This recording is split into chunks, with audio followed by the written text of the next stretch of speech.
Yo, party people in the place to be. What's good? It's the #1 Chief Rockin' Knicks Universe, your main man, Uncle Freezie. What's good? What's good? What's good?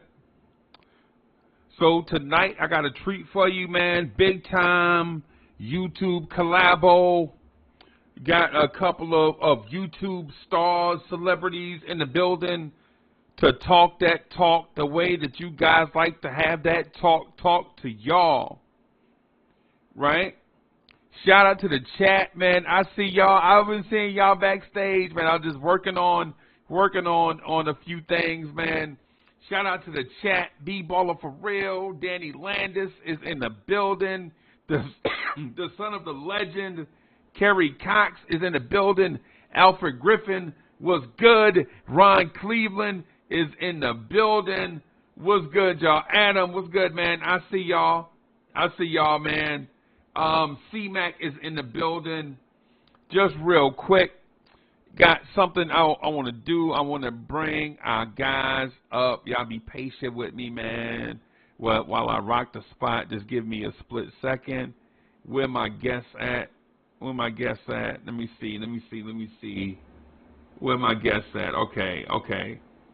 Here we go. Y'all know him as the creator and moderator from one of the most poppin' joints on YouTube.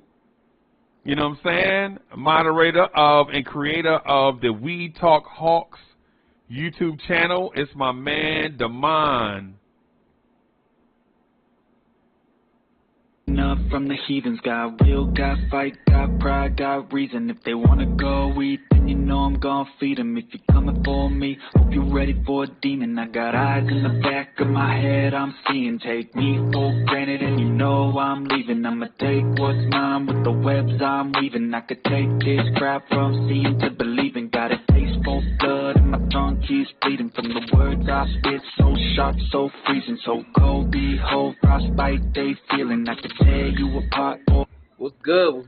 Hey, what's good, boss? What's good? Hey, man, let me bring in my guy real quick. Y'all know him as the creator of We Talk Mavs, one of the most passionate cats on YouTube, a star in the making,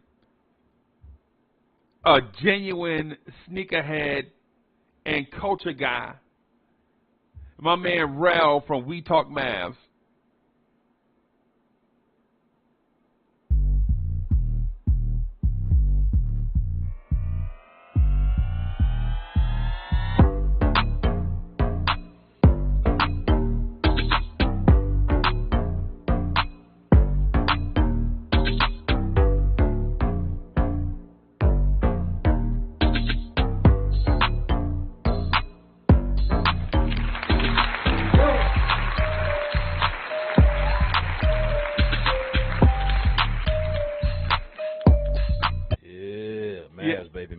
Mavs, right? And you know what? And my guy who needs no introduction, but we gonna play the intro anyway. One of the sharpest basketball minds in the game. Let me bring it in. My guy, Blorange Tears family. We call him IKBM for short, but we know it stands for I Know Basketball Man. Let me bring on my man Dre.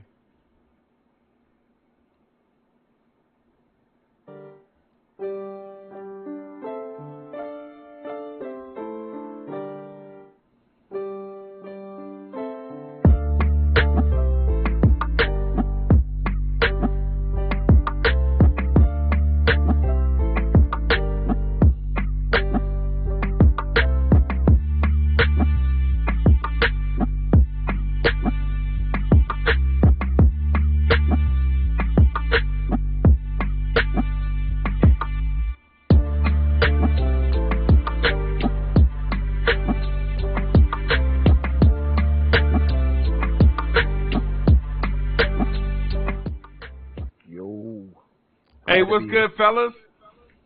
I'm good, bro. Lou. Man, we have a lot of stuff to talk about, man. It's strange out here in these NBA streets nowadays, huh? Yeah, pretty much, man. Bro, for one, let me say salute to y'all, man, because man, this 82 game marathon, bro, is taxing on the YouTube content creators and the fan base, man. You know what I'm saying? The front offices and the players be tripping like, yo, you know what I'm saying? I need load management. Hell, the fans need load management, bro. I'm getting graves as we speak. Getting graves as we speak. Yeah, man. So let me start by asking this question, and then I'm gonna move out of the way a little bit, right? Has this season for you guys panned out the way that, not that you wanted, but when you saw the clear signs of things that may help or hinder this y'all's team, did the things play out the way that you saw that things may play out? Not for us. Hell no. Nowhere close. Okay. I had no idea my team would be looking to get a lottery pick with having 2 superstars on the team. I would have never thought it. We had a round table before the season started, man, of different math content creators, and we all said there was no way on God's green earth we would win less than 50 wins this year. Right. That was before we got Kyrie. Right. So, no, to answer your question, no, I did not see this coming, man, which is why it's a little bit more frustrating and a little bit more upsetting, because we thought different. You know what I mean? But we had no, like, if you were to tell me that this was going to happen, bro, it would have laughed in your face. Right. Right. From the outside looking in, bro, I'm not going to pretend like I saw a lot of Mavs games. I probably watched about 10 Mavs games from beginning to end all year. And the reason why I probably watched about 30 Atlanta Hawks games from beginning to end is because I live in the Carolinas. Right. So I catch all 82 Knicks games. I catch about 40, 50 Charlotte games, and I catch about 30 or 40 Hawks games every year. Demond, what do you think, man? Did it play out the way that you anticipated?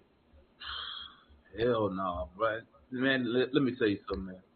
When we traded for Murray, listen, I was over here screaming, we finna win 50, 55 games, you know, trade, and we call it drinking the Kool-Aid. And I fell for all that mumbo jumbo. Nate McMillan said he was gonna have Trey playing off the ball, so we all getting excited, thinking, "Oh, we gonna see him coming off all these screens." Man, ain't none of that happened, bro. Right. We struggled. We only got off to a good start because our first 7 games was against bums. Right. You know what I'm saying? And then you just saw the defense just. First of all, Trey had a horrible shooting season, especially in the first half. At one point he was at 15% from 3. 30% from the field, and our whole offense tanked, man, and we struggled. Then you come to find out that the general manager got phased out, or however you want to call it, by the owner's son. Then the coach want to quit. Right. Man, listen, I couldn't have predicted none of this. I had us going 50, 55. When I was on this Facebook group. I was talking cash trash, bro. And now it would just turn out to be a 500 ball club with a $200 million player. It is. And on the third coach. Right. I want to ask Dre. The same thing, man. Dre, hearing the question, how did you feel about the Knicks going into the season? Well, going into the season, I anticipated us being maybe 4 or 5 games over 500. I assumed Jalen Brunson would immediately increase our win total about maybe 4 or 5 games, even 6. So I assumed we were going to be maybe a 42, 43 win team. Right. And we were on that actual trajectory like halfway through the season. And then the Josh Hart trade gave us like the much needed boost and punch off the bench of just basically solidifying our rotation of like 1 through 8 of very solid players, right. And then Hartenstein improving as the season went along, and then it basically it changed. It went better than I anticipated just off of that, because before the Josh Hart trade, I believe we were like 2 or 3 games over 500, so that was basically around where I anticipated us being, and then that jumped us, that changed our ceiling, and and I'm glad it turned out the way it did. Of course, there's ups and downs with the marathon of the season where you might not see the development in certain young guys that you wanted to see. But in other young guys, like particularly IQ, first 30 games of the season, he was very up and down. He was averaging 9 points a game, shooting around 40% the first 30 games of the season. He picked up. The game started slowing down for him. He didn't let his offense affect his defense because from jump he was playing solid defense, better than solid, amazing defense for a guard of his stature. And the development in IQ, the development in Rhymes, even development in Mitchell Robinson, staying out of foul trouble is one of the underthought of things that you take for granted for your bigs in this iteration of the NBA. And I'm I won't say I'm thrilled, but I'm very happy where it turned out. Hey, I'm gonna say this about the Hawks because I get to see more Hawks than I get to see Mavs and most other teams. The thing about the Hawks, and I think this may be a Mavs issue too. This may be just anytime team has slight turnover. I think we discount the fact that chemistry is not instant. Like you have to play together a little bit, develop some chemistry, and then once those guys get into a groove playing together, then you can see a team sometimes winning 4 or 5 straight.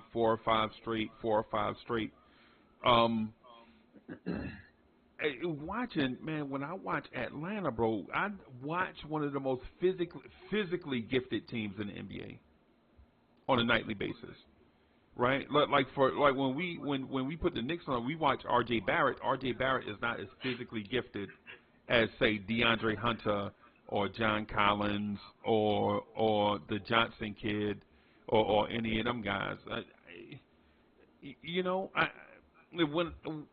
I honestly think this season here for a lot of NBA teams, chemistry was a major issue with all the turnover. I don't. Demond, am I way off with that? Well, I mean, we didn't really have that much big of a turnover, man. We lost Herter, we got Murray, Harkless. I mean, as far as the core, there was no really turnover in the core, man. Listen, they are gifted physically. I mean, you got Collins, high flyer, very athletic. Jalen Johnson, I call him a young Pippen 2.0 when he get time. Very athletic, can jump out the gym. Right. Hunter, but he can't stay on the floor. I mean, for every compliment you can give one of our players, I could probably give you 2 deficiencies. And I'm going to tell you one that they all have. We're not good defensively. Right. Now, my question for you is this, Freezie. Do you believe chemistry of a team plays into the effort of a player? Because it seems like, because correct me if I'm wrong, people say defense is mainly effort, right? Right. Yep. Right. So, I mean, do you believe team chemistry? Because our biggest issue is the defense. I mean, we was giving up 115 since Quinn Snyder took over. It's went up 5 points. Right. And don't count the 139 though. The G League dropped on us last night. Oh, yeah, I heard y'all said that, man. Hey, they was popping bottles, bro. They was celebrating. Philly don't like y'all, bro. As they should. They lucky I ain't the coach, because I had Trey and all they ass playing tomorrow. But so yeah, do you believe the chemistry plays an issue in the team's effort on playing defense? I think it depends on, and not to sidestep the question, I think it depends on the culture. See, because our culture is one that we know that we don't have a franchise player. We don't have, we don't have, like some teams have like a get out of jail card. Yeah. Like some teams have some teams like y'all have 2 top 100 players, right? Going into the season, y'all knew y'all had 2 top 100 players. Go a little higher than that, Freezie. I'll give him top 25. And DeJounte Murray? Murray? Well, I was comparing the Mavs and the Hawks, but if we're talking about the 2 of them, yeah, top 30s. Yeah, that's what I'm saying. Like DeJounte Murray coming in was considered like at least top 40. Trey Young at least a top 20 player, right? But with Randall coming off last season, we didn't know if he was going to be top 30 again. And Brunson, we didn't know what we were getting. You know what I'm saying? To be honest, we didn't know exactly what we were getting. We knew he was going to be good. We didn't know exactly how good. But a team like Dallas always has like some form of 2 top 50 players. It's their culture. It's what they do. The Dallas Mavericks since 1980 has probably been one of the most talented franchises. You know what I'm saying, in the NBA. They stay having talent from I say all the time, from Mark Aguirre and Roy Tarpley and Rolando Blackman and Derek Harper and James Donaldson and Jamal Mashburn and Jim Jackson, Jason Kidd, Dirk Nowitzki, Luka. They stay having talent. But the Knicks, we have cats like Andrea Bargnani and Carmelo together. You know what I'm saying? See, we don't. Supposed to be the next Dirk. Yeah. That was so insulting. Yeah, Melo was cold, bro. He was cold. He was. But to your question though, with the effort and all of that stuff, and like for our deficiencies, we play a certain type of game because we don't have talent to bail us out. So Right. we come in playing defense off the rip. We got to, because we don't have an offensive player that can go for 60. You know I was gonna say Freezie, like I will say to Damon's point, I think chemistry does matter though, because it's a certain type of selflessness that comes along with it. Right. It's a brotherhood, and for better or worse, you traveling with these guys for 7-8 months out the year, Right. every night, and sometimes these dudes don't even like each other. Right. And when you get on the court and there's no camaraderie, and you could see it sometimes when you see certain teams play, like you can watch Trey and DeJounte play. Maybe they're great, the best of friends off the court, Right. but the style that they play, it's very your turn, my turn. Yeah, it's different. They don't play off of each other, and that could be partly coaching, which is something that I'm interested in seeing because of your new coach that you're gonna get next year.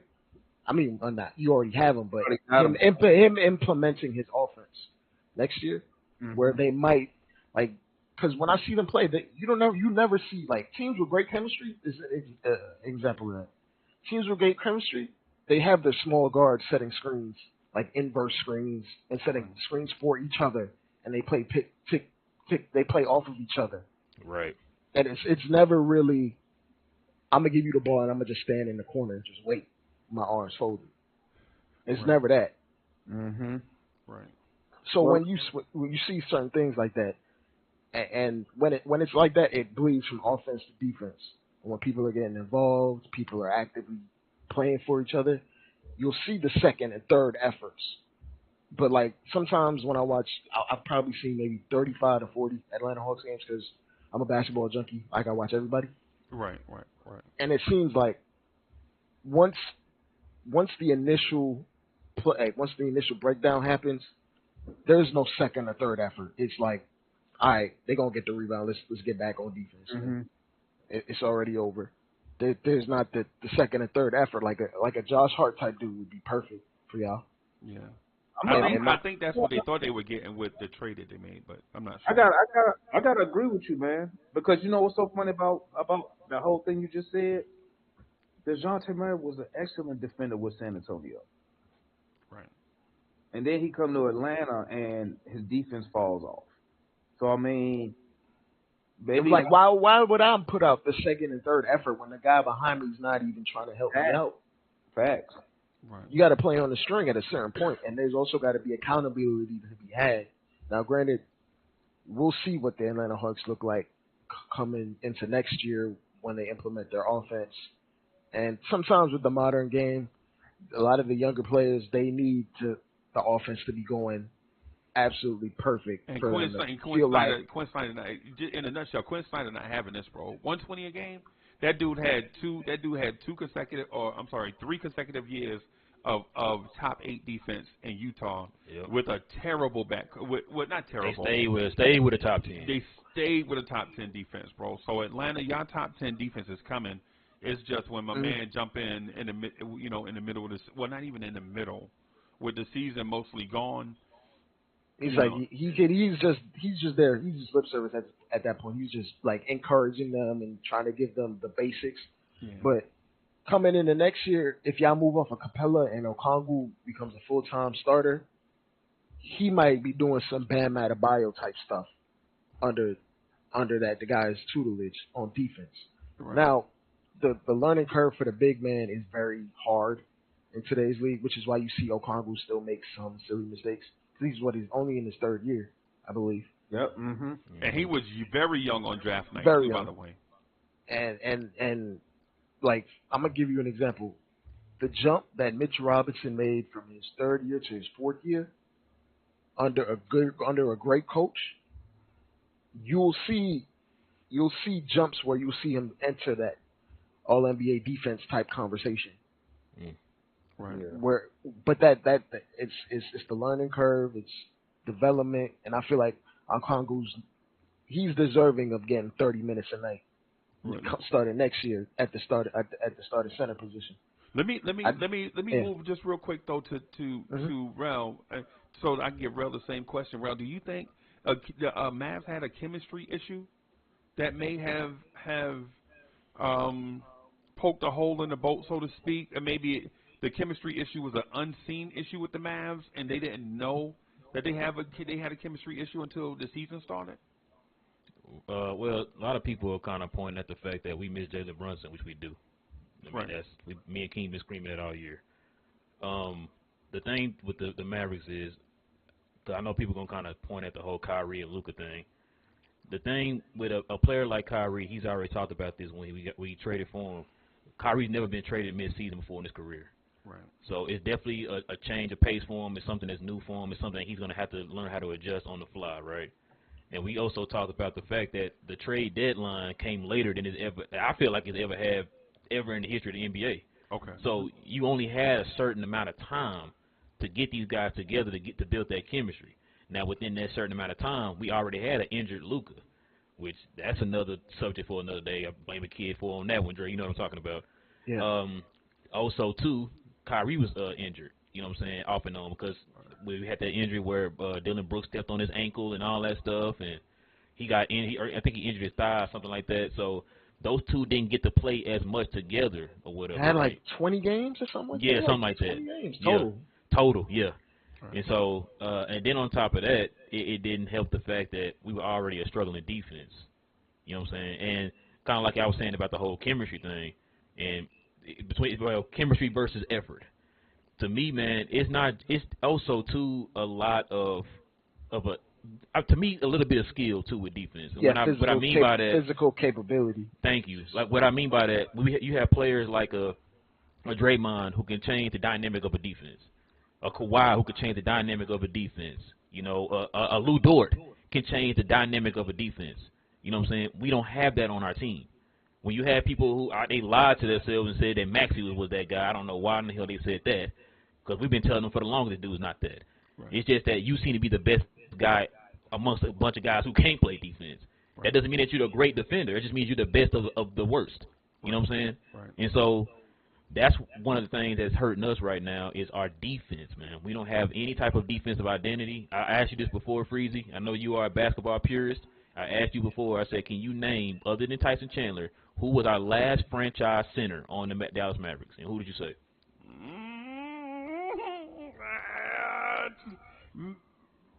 Eric Dampier. Nope. Maybe James Donaldson. There you go. Maybe James Donaldson. Now, do any of you? Now, hold on. Now, do any of y'all know who James Donaldson is? The mom might know, but this is beyond my time. There you go. There I tell you something. Now, if this guy was good, hold on. Let me ask you a question. Do you know who Dikembe Mutombo is? Yeah, of course. Yeah. You see what I'm saying? And you know him because of reputation, right? Because it means he done something in the league that was effective of the game, right? Mm-hmm. Now, Freezie, I'm a Mad fan. I'm not dissing this guy, but what did James Donaldson do that affected the game to where you can remember him? He was definitely a good defender. He was hardcore, good screen setter, team guy, glue guy. Mm-hmm. He was good in defensive rotations and things of that sort. But was he good enough for that to be a staple to where like, oh, I remember James Donaldson because of that? No. That's what I'm saying. No. So, no. But to his credit though, he played with three all offense guys. Yeah. You know what I'm saying? 3 guys that just wanted to run up and down the floor. So it was like he just did his part. Now, sometimes do you get remembered for that? No. No, but I'm not. Listen, like I said, I'm not this. I like James Johnson. I'm not saying he's trash or nothing like that. But the point I'm trying to make is nobody remembers who that guy is, right? Right. Because he didn't really make that much of an impact that way to where it's like, yo, this dude was. Your dad's not telling you about James Donaldson. You know what I'm saying? Like, he's not that type of player. Right. So the point I'm making is that was your franchise player, the guy James Donaldson, before you had Tyson Chandler. Right. That was your last franchise center. I got a question for you, Rel. After Dirk, who was like a big that you drafted that was any good after Dirk? You said after Dirk? Yeah. Yeah. Not one. We didn't draft a big. Hey, yeah, y'all did. Y'all drafted. Y'all drafted our Westchester Knicks head coach right now. Sagana Diop. Yep. No, we didn't. No, we didn't draft Sagana Diop. Oh, yeah, he just ended up there. No, we traded for him. Oh, yeah, traded for him. Okay. Yeah, remember he came from the Bobcats. Yeah, Wait. that's right. Came from the Bobcats. Matter of fact, we had Sagana Diop. Was it 3 times? Yeah, I think so. No, twice. We only had him twice. We had him twice. We had Devin Harris 3 times. We had him twice. We had Tyson Chandler twice. We had Devin Harris 3 times. Okay. You know, it's funny. It's like the only I'm drawing blanks on like Dallas Mavericks centers, but they've all been relatively like not notable. Like there you go. Now like you know what's funny about that? Like Hayward and there's another center. I take Hayward right now. Oh, for sure. Brendan Hayward. Y'all forgetting about Sean Bradley. I knew you were gonna say that, bro. Our best friend said that today. He said, "Man, we forgetting about Sean." Listen, you know what's funny? I'm not even being funny. I would take Sean Bradley right now over the White Powell. Because he was a top 5 pick, if I'm not mistaken. Yeah, for the 76ers. Yeah. Yeah. Like, I would take Sean Bradley right now over the White Powell, man. But the point I was trying to make, though, is you see what the impact of investing in a center, a franchise center. You saw what the impact was, right?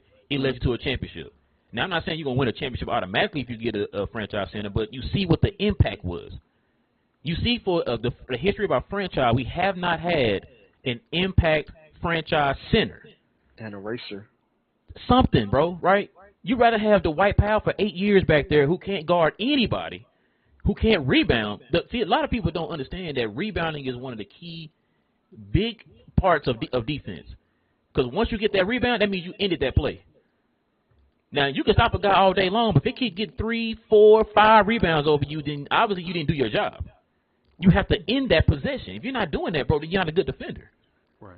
And we have a guy that starts at center that gets you about 3 or 4 rebounds. Now, Demond, y'all killed Double O, and he's a backup. Right. I'm guaranteeing you he averages more rebounds than our starting center. That's how bad this dude is. Let me speak to Demond about that, man, because I think Atlanta is, in my opinion, one of the more intriguing franchises in the NBA. I think their misgivings, and I may be wrong, and Atlanta Hawks fans, you know what I'm saying, I apologize for outside analysis, but I don't mean it as disrespect. But I think where Atlanta kind of drops the ball a lot is on the executive level and not on the – because when you look at young cores around the league, people point to Oklahoma City and Houston. But I think Atlanta has one of the more intriguing young cores in the league when you look at the Griffin kid, the Johnson kid, Okongwu, and they have one other DeAndre Hunter, who maybe not a kid no more, but they have one other kid that they have in-house. And when you look at them, they have young wings and bigs. They don't have a young dynamic backcourt play that they can point to that may be the future of Atlanta Hawks basketball. But why would you when you have Trae Young and DeJounte Murray, by the way? But in terms of where, because for instance, when I saw the Atlanta Hawks play earlier in the season, and Hawks fans were saying fire Nate McMillan, at the same time I also saw players on the floor not getting back in transition, giving up 2-on-1s the other way at their basket. That had nothing to do with Nate McMillan's strategy. That's an NBA player not giving effort. And that's why, if you follow me on Twitter, that's why I be on Quinn. And that's what I be telling them. I be like, y'all ain't keeping that same energy you had with Nate McMillan that you with Quinn. Even our defense has gotten worse. You know what they tell me? Oh, it's the players. And I be like, well, I was telling y'all that when Nate McMillan was the coach. Right. I think a lot of the fans, I think a lot of them, they just use that as a cop-out because, let's be honest, man, like Trae Young, he's just too small. He's a terrible defender, man. He allows man to get by him too much, which causes defense to, man, let me tell you something. If Trae Young could get better defensively, that would help out so much. I mean, last night, bro, we gave up 50% shooting from three to G Leaguers. Right. And they was wide open, except that one thing you hit, put that statement, because that was cold. I got to give him credit. Yeah. But a lot of them was uncontested or that little phony NBA contest when they just run out there and throw their hand up. Yeah. Right. Perimeter defense is terrible, man. And it start with Trae Young. And you know what? I tell people like this.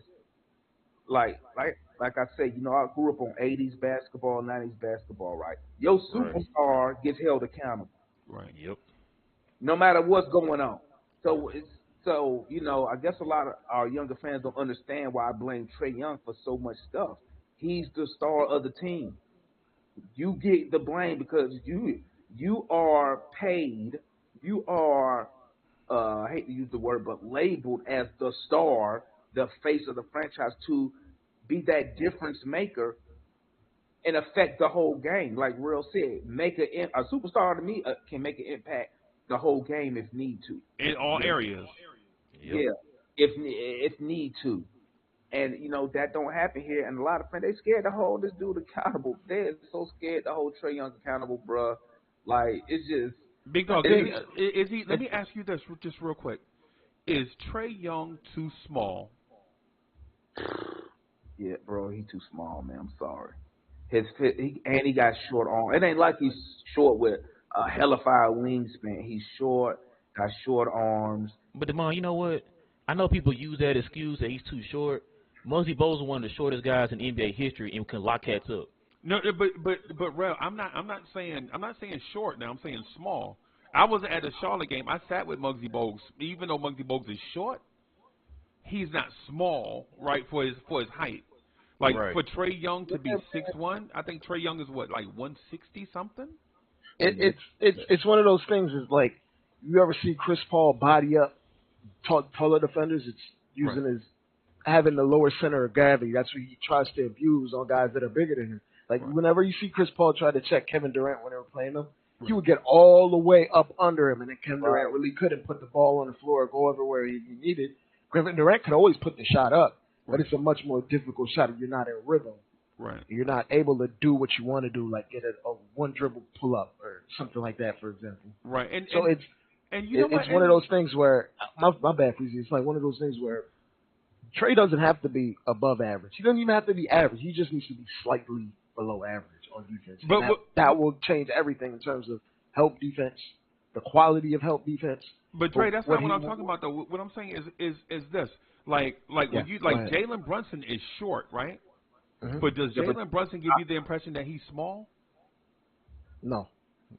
That's what I'm talking about. Like, I think Trae Brunson Yeah, Trae not that big, man. You know, I went to when they came down here. You know, I was at the game in San Antonio.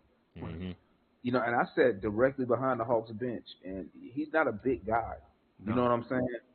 Not a big guy. That's probably one of the main reasons he started shooting, 40-footers. You know what I'm saying? I thought he was gonna put on weight. Like when he first came into the league. Did. Right. Yeah, like when he first came into the league, they were like, well, Trae said, I feel like I saw something where Trae said I'm gonna put on a little bit more muscle, try to be more effective. Right. Somebody brought that up on your show, Jamon. Because I remember that's what Dame Lillard did. He said when he was younger, because he didn't want to go in there and get bodied when he was going to the hole, getting hacked and all that stuff. He learned how to extend his range or whatever, man. It was effective out there. That's why he started doing it. Yeah, maybe that's why Trae doing it. Yeah, maybe that's why Trae doing it. He's been doing that since high school, man, because he always been the smallest dude on the team. Right. Mm-hmm. That's how you can neutralize some of that height when they, because and plus a lot of them don't want to come out there anyway. Right. But yeah, he's not an intimidating dude. Right.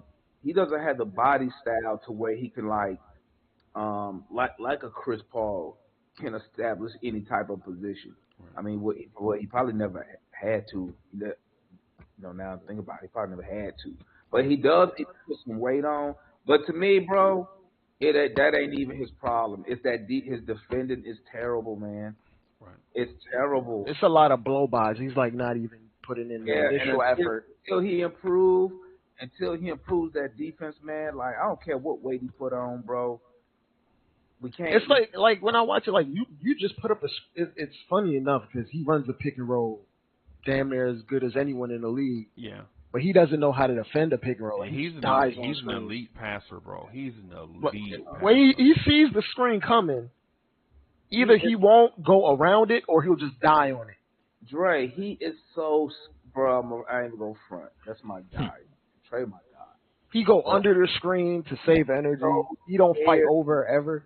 It's bro, like, he's scared to defend. And I said it one night on the show. I said, bro, it got to come to a point to where you as a player, right? Oh, not even that. Take us for example.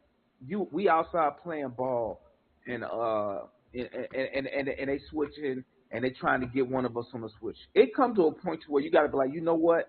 Don't freaking switch, bro. Man your guy up. Right. Man him up. Right. They picking on you, man. What you gonna do about it? Right. He don't want to. He can't do it. Let me change it. He don't want to do it. I'm not gonna say he can't, but it can't. It never happens. It's weird because he only sometimes he accepts a challenge when it's like someone he looks up to, like Steph. Yeah, he accepts a challenge. But if it's like the second option on the other team, he's like, I'm gonna just look around. I'm gonna look around and be like, yo, get this man. That's what he does. He looks around and is like, yo, come get this guy. And what he don't understand, those are 2 points. Those 2 points the same as Steph 2 points. Right. You know what I'm saying? Right. But hey, until he can start defending, bro, he can put on as much weight as he wants. The only way he could probably offset his terrible defending, he needs to shoot better or as well as he did last year. Right. Because he's not even giving me the buckets. He's not even getting his 29 efficiently now. So he's terrible on the defensive end, and he's inefficient on the offensive end. Yeah, because 27 and 10 ain't equal from every player. It's a different 27 and 10. Yeah, when you're shooting 30% from three and just crossed the 40% from the field mark, that's terrible, man. He killing me on both ends of the court. Okay, the only reason he don't be taking out them games is because he's Trae Young, bro. Yeah. Right. If he was not Trae Young, if anybody else was defending like that, Coach would get out. Politics. Right. Yeah. Politics. Right. Yeah, and that go back to what you said, Freezie, about the executives. Right. I'm gonna keep it real, man. After all that, and I know Freezie did. I don't know if Dre and Rail kept up with it, but all that drama that popped out from Atlanta from the front office. Oh yeah, from what y'all showed, isn't it? What you yeah, said yeah, on the show, yeah. I remember. Yeah. Like, bro, listen. I don't even. This whole time I'm over here thinking Travis is doing all this stuff, drafting. The only reason I was behind the DeJounte Murray trade is because I thought Travis Slink authorized that trade. Because Travis, he don't get beat in trade. I give him that, and he don't leak his stuff. So I'm all excited. Come to find out, he told the front office, that's too much for DeJounte Murray. So, and like I said on the show, I don't know who drafted who on this team now. Word came out, Travis Slink didn't even want trade, but the owner wanted trade. Travis Slink tried to trade John Collins, but the owner wanted to keep him and give him all this money. I was listening to one of your shows. You said like the owner's son has input on bro. When trade, man, listen. Landry Fields is our general. The only reason he was even working for the Hawks was because he's friends with Nick Ressler, the owner's son. Nick Ressler and Travis Slink. Nick Ressler and Landry Fields.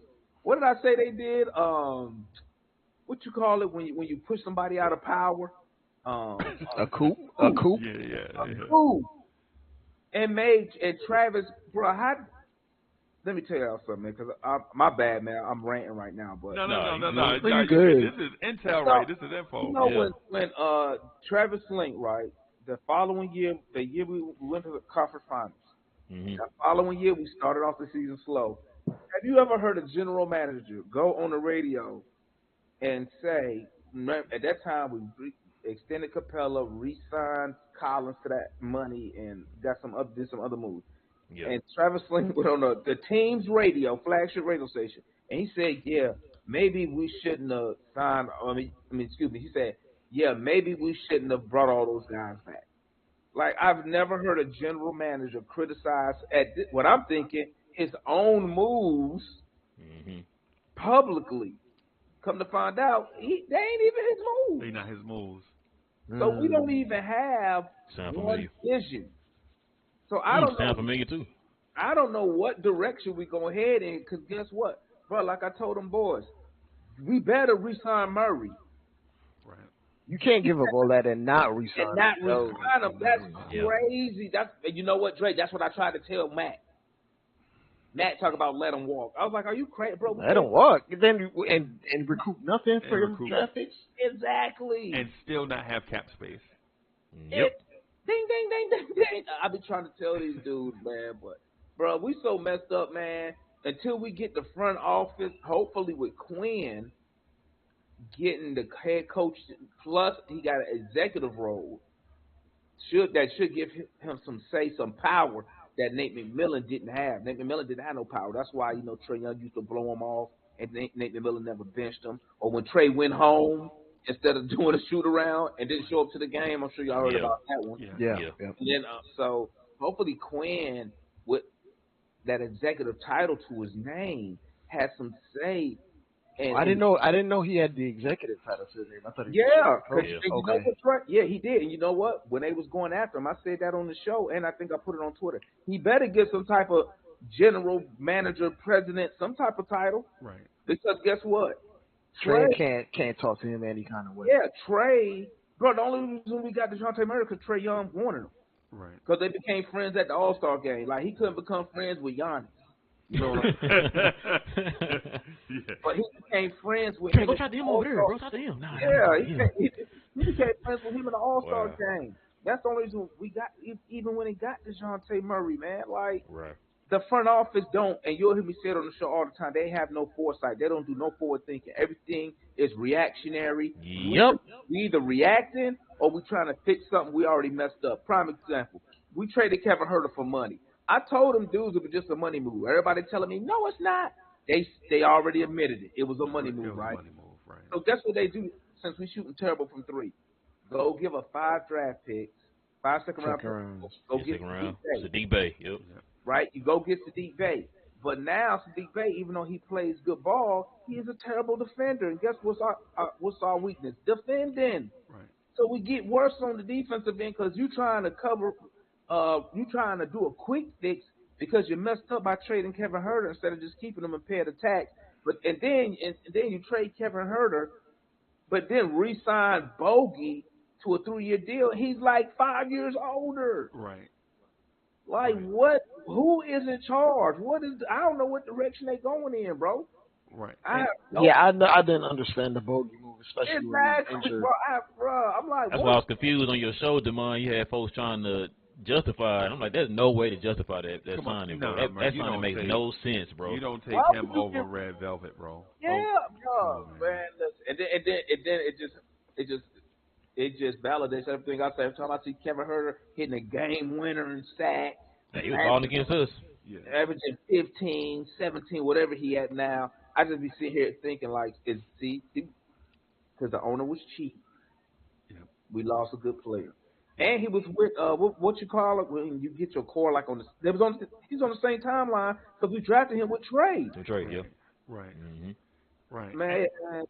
The one thing I just wanted to say too, just real quick, I'm gonna throw some Knicks stuff in here, and so for all the Knicks fans watching, the Sadiq Bey thing is eerily similar to the R.J. Barrett thing, where like all the instincts are there and the communication is there, but the body won't let them do it.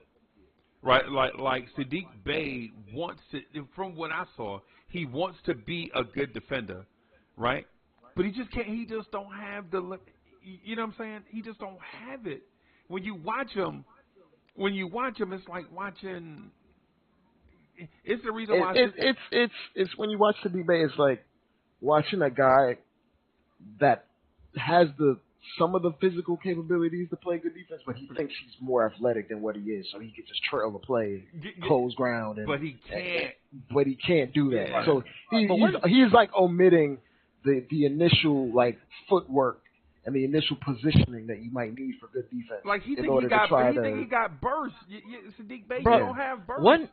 Wasn't he known as a defender in Villanova? Yes, he was. Yeah. What happened? He went to the Pistons. Yeah, That's what happened. You went to the Pistons. That's what happened. Because you know what, Dre? I even factored that in because I looked at his defensive rating when we traded for him. I said he's a terrible defender. But I gave like the first 5 games. I was like, you know what? Maybe it was because he was just playing on one of the worst teams in the NBA. Right. But you get bad habits from playing on. Yeah, exactly. The worst That could team. be it too, yeah. Right. And I would say with Sadiq Bey, I think the leadership and things from a player that age may outweigh some stuff, but when your team has so many different needs, the tertiary stuff, the fringe stuff, you know what I'm saying, you can't have it, especially when you watch the Atlanta Hawks get beat on the wing, and you have supposed decent wing defense with guys like DeAndre Hunter, right? And then too, what do you do when you have the Johnson kid on the bench, the Griffin kid on the bench, and in front of them you have basically broke down Bogdanovich. You have DeAndre Hunter. You have John Collins. If I'm Atlanta, I'm considering DeAndre Hunter at the 4 and Sadiq Bey at the 4, and adding some athleticism. But that's just me on the outside looking in. Trying to get rid of John Collins is the first thing they gotta do because he's kind of worn his welcome in the fit. Let me at that point. But Dre, let me ask you this Knicks related. Go ahead. Related before I toss it back to Rel because I quite honestly the Dallas Mavericks are the most intriguing story right now, bro. You know what I'm saying? Yo, that is wow. That's wow what they do. But let me ask Dre about this, man. Seeing this. Okay, you saw the Knicks lose to the Pelicans Friday night. Yeah. But you also saw the Knicks beat the Pacers Wednesday night. Mm-hmm. The difference in those games is R.J. Barrett missed one game, and he came back and was featured in another. And when the Knicks featured R.J. Barrett, the Knicks offense looked like an offense that couldn't get out of their own way, maybe stuck in the mud. Mm-hmm. Is R.J. Barrett one of the pieces that you want to keep going forward? Do you continue to kind of let him evolve as a player, or do you get him out of the way immediately so that it won't impede the development of the other young players? Personally, Freezie, when I was watching the game, it wasn't exactly the most ideal situation for R.J. Barrett. He just came in after missing a few games, and the offense was humming. But I also feel like he's not a hindrance to the development of anybody on this team, in my opinion. When you saw him playmaking, he gave spoon-fed Grimes about 4 threes out the pick and roll. Okay. It was just a lot of the shots he missed. If he would have just made 2 or 3 out of those 9 threes that he missed, Jesus Christ. He was 0 for 9 from 3, bro. Oh my God. That's unacceptable. Completely unacceptable. Sound like our shooters. Yeah, and he was 11 for 15 from 2. Round, he's a shooting guard that can't shoot or guard. A shooting guard that can't shoot or guard. But to be realistic, it's if it made me get a little bit closer to getting to a title, of course I'm moving RJ out of here without blinking. But at the same time, you can't just throw him out there to just throw him out just to get rid of him. Because if you do stuff like that, it might blow up on your face, like the Kevin Herter move, where it's like you moved him and then he figured out a better place for himself within a different system or a different offense. Herter is a sneaky athlete, though. He's a sneaky athlete, but I'm not talking about the exact. They're nothing like the exact same type of player. I'm saying like in terms of their growth and improvement overall for what their archetype is of the player. So removing RJ is like, sure, I'll do it if it improves the team, but if it's just to do it, I'm not trying to do that. Cause I was gonna ask y'all. Oh, sorry. Yeah, go ahead, bro. I was gonna ask y'all about the RJ thing, man, because I was wondering this. Y'all see how they played him in Duke, right? When he was in college, right? He played more on the ball, made the the. That's what he was supposed to do. Like, he got tried that here or no in New York? No. When we got him, you know what we did? We signed 4 power forwards. I remember that. One of which took the majority of the shots when he was here. Then we traded him in Marcus Morris. Yeah. Oh yeah. Then Julius Randle became the prohibitive number 1 option. Right. We had a point guard on the court that couldn't shoot, but we kept running the offense through him and Alfred Payne. Yeah, Alfred Payne. Yeah. Right. Oh yeah, that was. And just real quick, so out of 700 pick and roll attempts, this dude. Think about this. In today's NBA, 700 pick and roll chances. This dude shot the 3-pointer out of the pick and roll twice. Out of 700 attempts. Alfred Payton. He's still in the league? I thought he No, was he's not. No, he's not in the league no more. You know what's funny? You know what's funny? As soon as Alfred Payton left the Knicks, he immediately became the 4th point guard on the Suns. Yep. That's how bad he was. Yeah. He was a starter for us. But he was like the 4th point guard on the. He had a long career in the NBA because of his defense. That was it. And the reputation. Oh, I'm sorry, the reputation. You're right. When he got here, he was not playing well. He was average at defense. Yes, he was. Ooh, that's. I think he was top 8 or something in this draft. Yeah. I believe.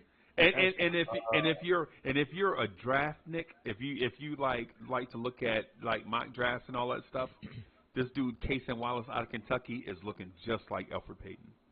I hope he gets a jumper. No, what? Don't go down that path. You better add a jumper ASAP. ASAP, bro. So if you're the Dallas Mavericks and you see Cason Wallace there at 9, Alfred Payton. Oh, don't worry about it. We're not picking up anybody. Well, that's the last of the guards. Alfred Payne is one of the last guards that get drafted. That's not like hyper athletic that can't shoot. Like, if you can't shoot coming into the league and you're like 6'2", 6'3", you're not going to be prioritized as far as the draft. Nope. Right, and I just wanted to say this also. The athleticism thing is slightly overrated, especially if you're a skilled player. Like for instance. But if you're a skilled player, you can shoot. That's what I mean. But if you can't shoot, then you need the athleticism. You need to be the hyper athlete. If you don't have the complete polished jumper. If you're not great at one, you can have a balance of both. Right. You know, so that's what I'm getting. Because when I watch Luka does not. Right now at 54, I bet you I'm more athletic than him right now on a bad knee, bro. Luka does not give me the impression that he is an elite athlete. But skill-wise, skill-wise, he is maybe, and I'm talking about, and I'm not talking about throwing the pass. I'm talking about manipulating the defense so that the pass is there to throw, and having the mindset to manipulate this guy so stuff over here is open. Like Luka does this in a Magic Johnson, Steve Nash deceptive type way, right? With limited athleticism. But R.J. Barrett, who is just R.J. Barrett can never. The reason why they didn't give R.J. Barrett the keys to your thing.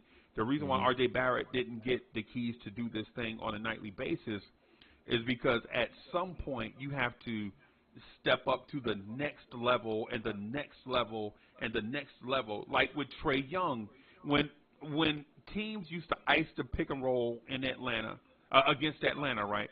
And Trae Young proved every time that he can throw the pass with either hand into somebody's shooting pocket and at least have that player, because Trae Young can't guarantee that they'll make it, right? All he can guarantee is that they'll get a good shot opportunity, right? Right, and this is the reason why Trae Young gets a lot of assists. I know he holds the ball a lot, but that's not what I'm talking about. I'm talking about when defenses scheme to take him out of the play, that he can find a guy at the next level to at least get them to make a play. RJ Barrett can't do that, and that's why he's not handling the ball as much. But Freezie, I wanted to chime in. One thing that's kind of understated about Luka is there's different kinds of athleticism. Dexterity is part of athleticism. It's not traditional explosion, and he's a master of decelerating and getting to where he needs to go. And he's also a master and abusing his strength. He does have a ton of strength. It may not have the exterior that you're used to seeing with strength, but he's an ox in terms of getting into the paint and not getting bullied or pushed off his spot. Right. So when we talk about like athleticism, he's not athletic in the traditional explosive way, but he's athletic in the other ways that are understated that you have to like see. You have to. It's very keen. Like the decelerating and being able to handle the ball with either hand in an elite way from any part of the court, being able to throw the ball from whatever way you want to get it, he's gonna get it to you with either hand from any position on the court, on the floor. Right. That's athleticism, but in a different, non-traditional, explosive way. And for RJ, it's like I don't think RJ will ever be like an elite playmaker, even if we were to give him the keys. But it would come down to more of a basic, simple read. Like a lot of the reads that he has that he doesn't make are simple reads that are just down to reps. He could just make the simple play. The simple play solves about 80% of defenses in today's game. Just a simple pass. And he doesn't do that on a consistent basis because you need the repetitions to even get to that point. I disagree. He's selfish, bro. He is selfish. What made y'all give him all that money? And correct me if I'm wrong. Wasn't RJ was like the hold up between y'all getting Donovan Mitchell? Initially, yeah, like they were asking, but there were reports. The reports go up and down. Like where they were asking for RJ and like 4 or 5 draft picks. Yeah. And we were not budget. We probably weren't budgeting off of our own three of our own. Right. And then they pivoted, I believe, to asking for IQ, Grimes, and like 6 picks, 3 of which were protected, and then 3 of our own picks. Yeah, and Danny Ainge wasn't going to trade them to us, bro. Because the thing is if when that was the case, we like so say we have Dallas's pick and we're holding Dallas hostage, right? The man like Mark Cuban, if you watching this, bro. Give it here and don't say nothing. Just give us the pick and step. If you want your franchise to improve, give us the pick and get out the way. That way y'all can improve y'all franchise and we can move on. The worst thing that can happen is you draw this thing out till 2025. That means this trade, the parameters of the trade has lasted 6 years. It shouldn't take 6 years for you to complete a trade, Mark Cuban. Stop being crazy. And the other thing, just real quick, the other thing too is RJ got money, right? But RJ basically is getting about $26 million a year. That's basically what RJ is getting. So he's not getting like 30 or 35 or 40 or nothing like that. You got to remember, he making more than Jalen Brunson. Next year, Jalen Brunson's gonna pass him. Jalen Brunson's gonna make 26 next year. RJ's gonna make 23, but RJ's ascending. Oh, gotcha. And, Randall will make 23 next year. RJ will make 26, and Brunson will make 27. It's ascending, but you got to take into account. You know what Dame Lillard and Jokic is gonna make in 3 years, right? 60 Right. million a year. 60 million. Yeah. 60 million. Yeah. And Bill damn near making that close. He close to making that. He making about a little over 50. Jason Tatum's extension is gonna be 5 years, 300 million. Crazy.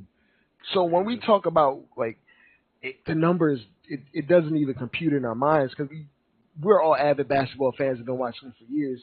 And you remember when dudes coming up talking about they getting a deal for 5 years, 30 million. You like that's a nice amount of money. And it's like Tobias Harris is getting 35 million right now today. Yep. Shit, I'll work to hit a few teams for 100 million. Right. And Right. and it's when you contextualize it and you compare him to his peers, like the Tyler Heroes or the Jordan Pooles, they're making more money than RJ Barrett. Right. So it's a lot to think of or grasp right now, but going forward, it's almost like, do you guys remember when Jaylen Brown got his first contract from the Celtics? And it was like 4 years, 100 million. People were like, why was he getting 4 years, 100 million? Right. He can't even dribble with his left hand. Right. And then it turns out it's really not that much money. Yeah, especially when you get into it. Especially once you get into the years. And his talent speaks for itself. He's outperforming that. But even if even if Jaylen Brown didn't get better from 3 years ago, he would have been outperforming that $24 million contract. Is what I'm saying. So, and his extension is going to be like 5 years or 4 years, 280, something crazy. That's what I saw. So, right. Especially if he hits All NBA. Exactly. Right. So the money is kind of it's up in the air, especially with the cap jump and the new TV deals and everything. Yeah. It's going to jump even higher. It's going to be even crazy. Yeah. Yeah. Just really quick, I wanted to bring this up with Rel. I needed to talk to a Mavericks expert on this. So wait for King, man. Wait for King. Wait for King. so here's the thing I want to get into, right? Mm-hmm. The Mavs can offer Kyrie the max, which is, and when people hear max, people automatically assume that the max means max money, but attached to max also means max years. Yeah.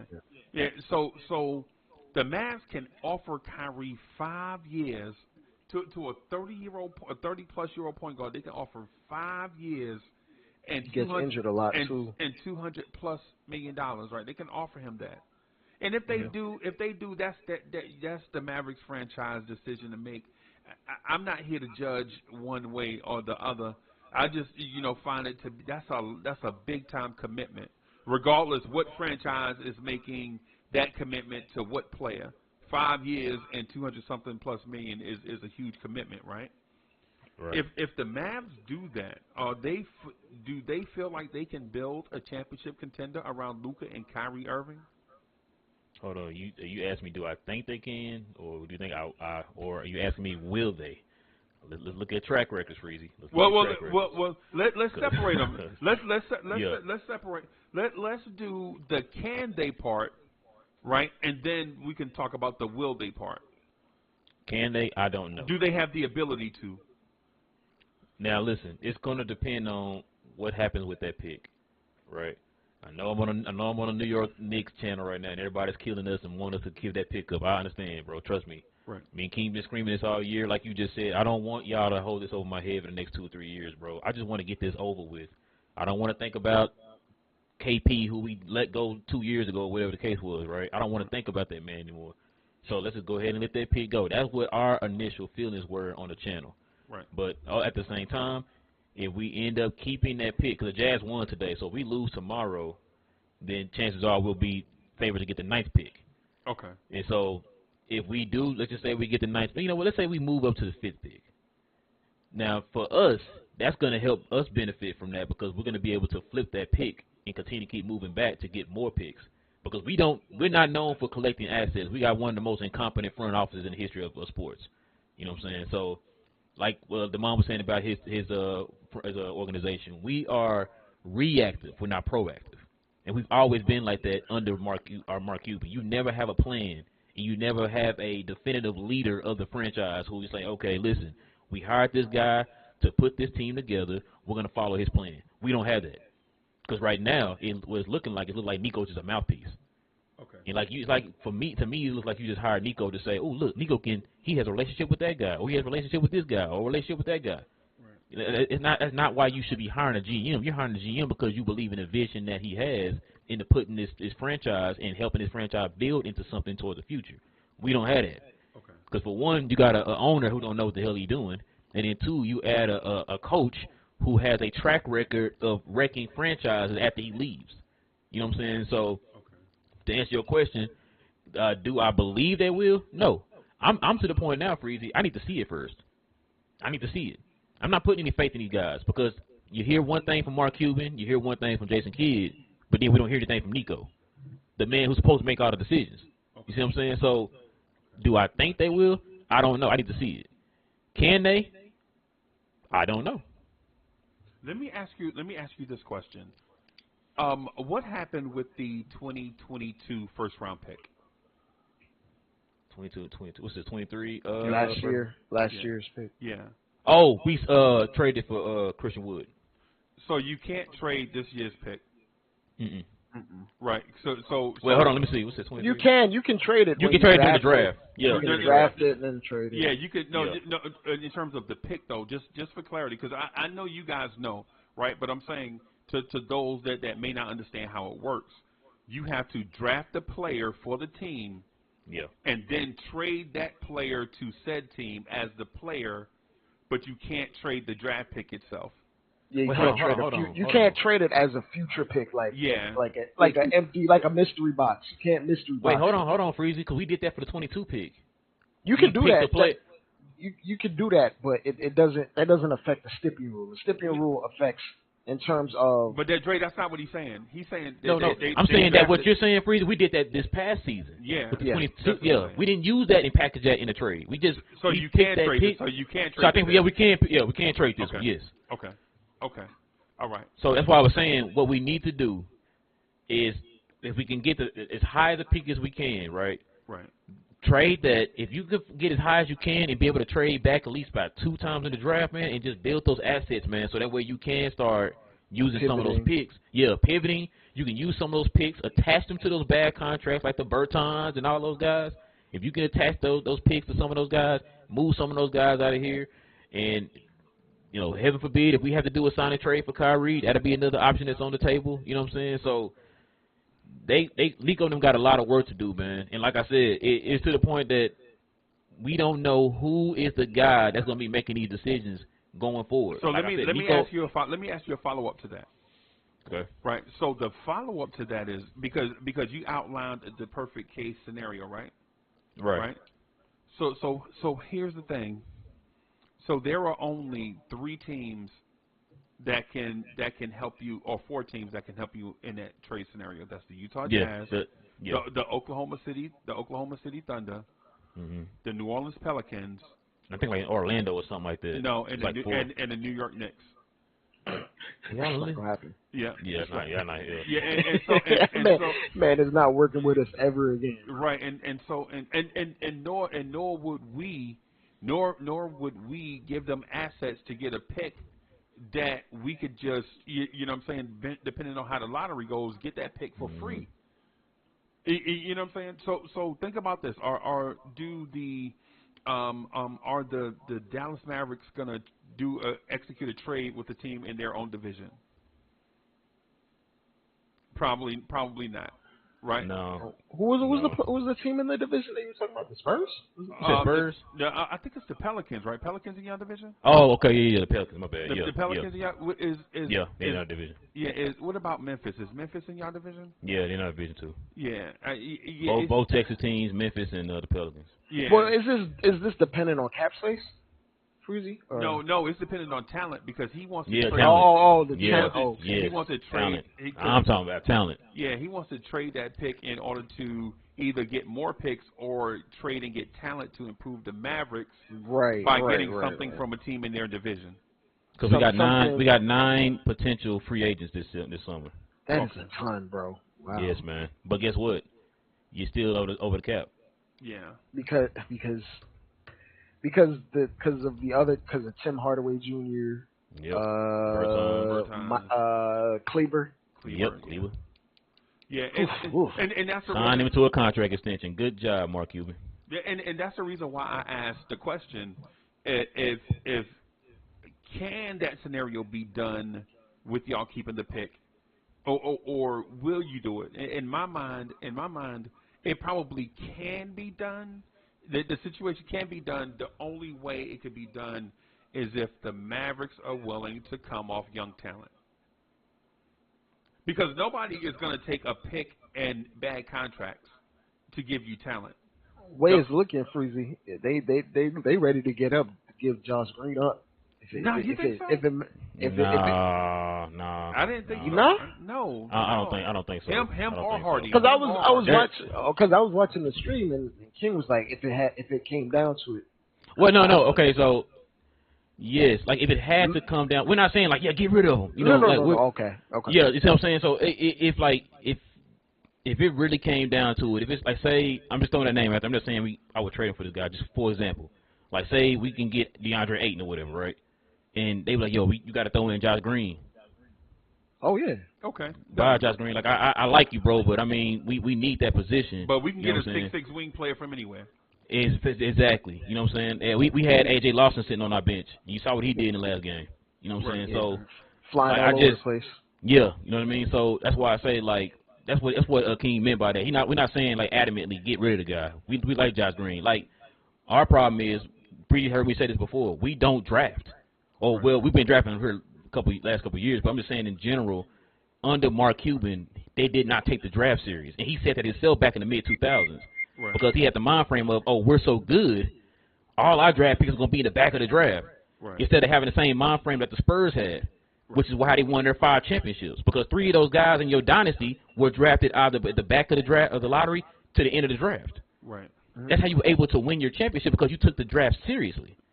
You found a guy that you like and you evaluated, hey, that player around that position, we're going to pick him up and we're going to groom this guy and we're going to develop him, and hopefully he's going to turn out to be that guy. Right. We didn't do that. And a lot of front offices think that pick 25 through 40 in most drafts are the same play or the same player anyway. So why give a player a guaranteed 4 years when you can just draft that same player in the second round and put him on a 2-year deal? That's the thing that the biggest thing, probably the reason why we're even having this conversation today is because the Dallas Mavericks did the same thing with Jalen Brunson. Jalen Brunson was first-round pick talent, but his shortcoming was size. So he fell in the draft. Plus, he was a 4-year player, right? But Dallas, instead of giving him a contract like most teams do, a 2-year +1+1, like we did with Mitchell Robinson, Dallas gave him the 4-year deal as a second-round pick, right? And so what that did is it handcuffed Dallas. It handcuffed Dallas after year 2. After year 2, they could have went to Jalen Brunson and said, hey, we can either give you this nice second-round pick contract for another 3 years, or we could pick up this team option. Jalen Brunson would have declined. That would have been smart to do so. Then Jalen Brunson would have been a 3rd-year player. They would have came to him and say, Jalen Brunson, we can give you this nice 3-year deal, maybe 3 years, $30 million. And, blah, blah, blah, $10 million a year, and Jalen Brunson would have declined, but it would have gave Dallas the window after 2 years to operate. But since they gave him 4 years. And he would have been restricted. Yes, right. Rel, you read my mind, bro. You see. Hey, Freezie. Freezie, check the private chat. Okay. So ultimately, what I'm saying is sometimes a front office handcuffs themselves by being too smart for the situation. All you have to just do in that case is just do what other teams are doing, and then that way, because even if you don't have confidence in the process, at least it gives you flexibility. Because now there are a lot of teams, like the thing with John Collins, right? The thing with John Collins, you didn't have to go overly 5 for 125. That's the owner did that. Oh man. That's what I be trying to tell people. Oh my God! Travis Sling, on the same accord, bro. Travis Sling original offer. We made him an offer of when that came out to the public. At December, it was like 4 years, $90 million. Obviously, he turned it down. Right. And like I remember that offer. Why in the hell would Tell me if this makes sense. If I think let's use somebody for example. Let's just say Luka Doncic, right? All NBA player, right? If his max is $200 million, he's been All NBA player 3 times, right? Right. You offer him the $200 million, Right. right? You're not gonna go up to him and like, hey, we know your max is 200, but we're gonna offer you 4 for $90 million. Right. No, you think he's worth $200 million. That's why I try to tell people, if Travis thought he was worth 90 in December, why would he think he worth 125 in the off season and he ain't his stats went down? Right. Then that's what I thought. Boom, boom, boom. Fast forward. Once again, when all that front office information leaked, we find out that it was the owner, Tony Ressler, who said John Collins is a part of the core and he wanted to keep him. And then that's when, boom, here comes the offer for 125 over 5. Why didn't it just go to restricted free agency? It's like y'all bidding against yourselves. That's what should The have been. owner, Tony Ressler, let me tell you something, man. The dude, he about his money. Right. And I think, and I'm gonna give him, I'm gonna just give him I'm gonna take a little bit of this rant off of him because, you know, just like some fans, we fell into that because that's when we had made the conference final run. Some people like me was drinking the Kool-Aid, and I was like, we need to keep Collins, but I ain't never thought we was gonna give him no 125. I guess the owner must thought he was Jerry Jones and wanted to make some G calls and say we go give him the money. Right. And that's what I try to tell people. And that's when Slink came out. That following, it was around January, December last year, and that's when he said maybe we shouldn't have brought some people back. So you tell, and that's what I be trying to get some of these people to start putting 2 and 2 together. Right. Like, why would Travis Lee say that if he the one that offered him the money? Because he didn't offer him the money. He didn't want to give it to him. Then, and then guess what? And then Travis Lee had his butt traded for Harrison Barnes in a first-round pick, and the owner said no. And the owner said no. The owner said no.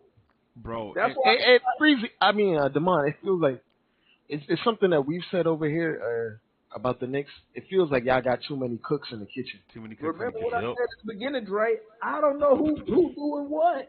Who's the boss? It's too many cooks in the kitchen. It's not a real centered idea or plan. It don't make sense. Why would I? If it was vice versa, I would be like, yeah, that makes sense. Why would I get rid of Travis Sling, who's coming from a winning organization win championships with a dynasty? What am I right now would tell me my son with no experience in Landry Field is better at front office, president of basketball operations than the guy who was in the championship organization. Right. What? It's like if I was the owner, my son came to me like that, I'd be like, son, listen, go back to real estate school. Yeah. This guy's here I hired him for a reason. Now, Damon, you know what? Everything you saying, we're going through the same thing, right? Do you see the pattern here? Yeah. Teams who go through this to where you don't know who's running what on the teams, you go through these issues we're having right now where there's dysfunction within the organization, the way the teams are ran, the way the teams are built. This is why we're in the positions we're in right now. You don't hear this from the Boston. You don't hear this from Golden State. You don't hear, you know what I'm saying? You don't hear this from Denver. You don't never hear these type of issues with any of those guys. You hear with these teams like with Dallas and Atlanta. That's why we're in the position we're in right now. Hey, Real, I ain't even gonna lie, bro. I didn't even know who y'all general manager was till like a couple weeks ago. When I heard Nico, I was like, Nico. For some reason, I don't know why I thought it was the CEO and the general manager. I don't know why I thought that. They was like, yeah, Nico. I was like, who's that? It feels like he tries to be like Jerry Jones. And that's the problem, bro. Like when he first became the owner of the Mavericks, man, that's like the first person he kind of like emulated himself, but after was like Jerry Jones, and I was like, bro, that's a wrong dude. Did that work for Jerry Jones? Great question. Hey, and the funny thing about Mark Cuban is he was just trying to buy a team, and it came down to the Pittsburgh Pirates because he's from that area and the Dallas Mavericks, and it so happened that the Dallas thing presented itself. You know what I'm saying? So, all right, boss. Yeah, man. So it's one of them things. It's like, you know,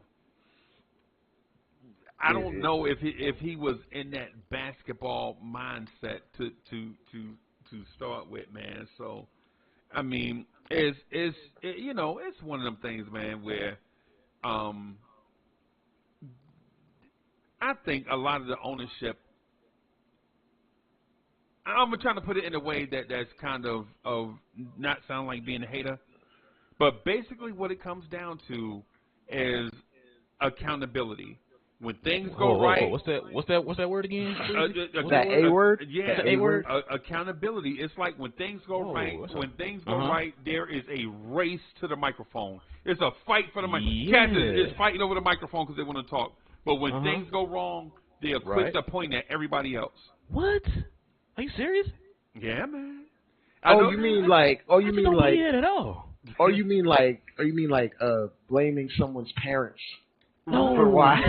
Hold on. Let me try to make sure I'm getting this right. Let me make sure I'm getting this right, because y'all you said some things, man. I need to break down here. So this is what you're trying to tell me. You said accountability, right? This word I've never heard before ever in the Dallas Mavericks organization. Right. So you're telling me from an owner who blames a parent for not making a deal, and to a coach who blames everybody else, the media, the fans, and the players, but himself. Right. Okay. I see where you're going with that. Except for the product. Everything gets the blame except for the product on the floor. No, but see, in the case of Mark Cuban, right, like you said, you are the reason. Now, everybody knows about this. Shout out to Tim Cato here in Dallas. He's a Dallas insider here in Dallas. This guy wrote articles talking about this. We all know what happened with the Jalen Brunson incident here in Dallas. You had 2 opportunities to re-sign this guy.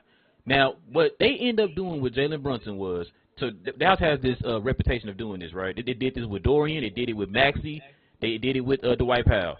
So what they do is, during the trade deadline, we're trying to shop you. If we don't find anything that we want, then we re-sign you. They did that with Dodo, and they were trying to do the same thing with Jalen Brunson. Now, they tried to do that twice. Now, you heard Jalen Brunson also say, listen, man, that first time we tried, we said we want to sign that 55 for 4 years. They pulled it off the table. Right. He said, hey, y'all put it back, I'll sign it. Mavericks never did it. Why? Because Dallas was trying to shop him and see if they can get for him. That's when you heard those rumors about they would maybe try to trade him to Detroit or whatever, or trying to trade him for Tyrese Halliburton and all that stuff, right? So Dallas didn't find what they wanted. Hey, Jalen, you want that contract now? That's when Jalen was like, nah, I'm good. We'll wait till the season over with. Yep.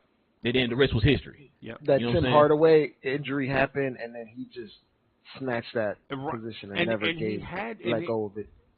Oh, he had it before that. Yeah. I mean, he had it before that, but it was just like, it was no question he's not deferring to nobody when it's crunch time. Yeah, so it's like, no doubt, because when I think what Dre is saying, and I think I kind of agree with him a little bit here too, even though we're not Dallas Mavericks insiders and not pretending to be, right.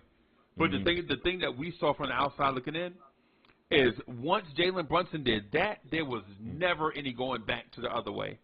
Hold on. If you were Jalen Brunson, would you have wanted to? No. Hey, I see where I'm going now. Right. And I'm hearing rumors of what I could be making. Right. I'll wait. Right. I'm not. No. That little 55. Right. Get out of my face. I'll wait. But you know what? If the Mavericks would have just did the 2+1 like we did Mitch, they would have never have gotten. I don't know who the previous decision maker was. Donnie. But Donnie Nelson. But you never lock up a second round pick that long, bro. Because think about, what if the dude is a bust? Now you have him on your books for 4 years. Listen, Freezie, I've never heard of anybody not having a restriction on after a rookie year. Freezie, it's the reason why Jokic was the first one out of his draft class to get his max. Right. Because he was a second rounder. Yeah. Agreed. It was like, because you don't put second rounders to full 4 years. You put them on 3 years max. Then you decide what you need to do. Or you give them options, team options. Bro, Trevor Keels is on a 2-way as a second rounder. You know what I'm saying?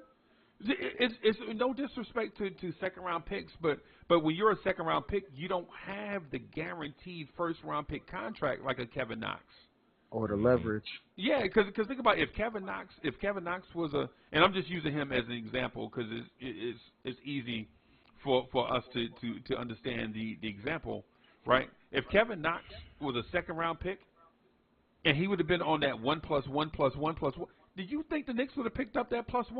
No. They'll just let them walk. The only lottery picks that get dropped like that are straight up team cancers or like they have mental issues or something. Like Josh Jackson or somebody. Or Yeah. Porter Jr. Or that Spurs kid. Primo. Oh, yeah, Primo. Yeah. Primo. Yeah. No doubt, man. I'm not out here saying that the Dallas totally did everything in a bad way, because you never know the situation They did. and contracts and things that were going on at the time that the decisions were being made. But sometimes you live to regret some of the hasty decisions that you make. Because Let me sometimes ask you a question. Yes, sir. Freezie. Have you heard Mark Cuban admit that? No. Okay. There you go. Yeah. So let me do. So I want to do. Finish the build the championship around Luka thing just real quick. Knowing that only a few teams have the draft capital that you guys would desire for that pick, how difficult do you think it would be to make that trade with, say, a Utah Jazz, who has the Minnesota picks they got in the Lakers pick. And the Lakers pick, yeah, that they got in the Rudy Gobert deal and the Donovan Mitchell deal. Do you think? I forgot about Donovan Mitchell. Yeah. Do you think that you can entice Utah to do a trade back for future picks? Considering it's going. I'm telling you, Freezie, all this is going to depend on where we fall at. Okay. It's going to depend on where we fall at. Now I don't know about this draft because I really haven't. I'm not gonna lie to y'all. I have not been paying attention to college basketball or anything. Okay. The extent of my knowledge of the draft is me watching Wembanyama a few times this year. Okay. That's it. I don't know who's coming out. I don't know how good this draft. Now I've heard people say this draft is supposed to be so deep that the first round is spewing over into the second round. Yeah. So I don't know. So maybe if this draft is so deep and so good that let's just say hypothetically we do fall at 9. Maybe somebody probably would want to trade up and get a pick and get a player at number 9. You know what I'm saying? I don't know. Okay. So that question I really can't answer. We're just gonna have to wait and see, man, how this lottery go, man. Okay. That's really where it's gonna be for me. I'm gonna keep it real with you. Like, we took an 11th pick in a draft that wasn't as deep as this one, and got 3 protected first one. Right. So and that's what I'm thinking too. Like, you can't tell me top 10 can get you at least 3 picks.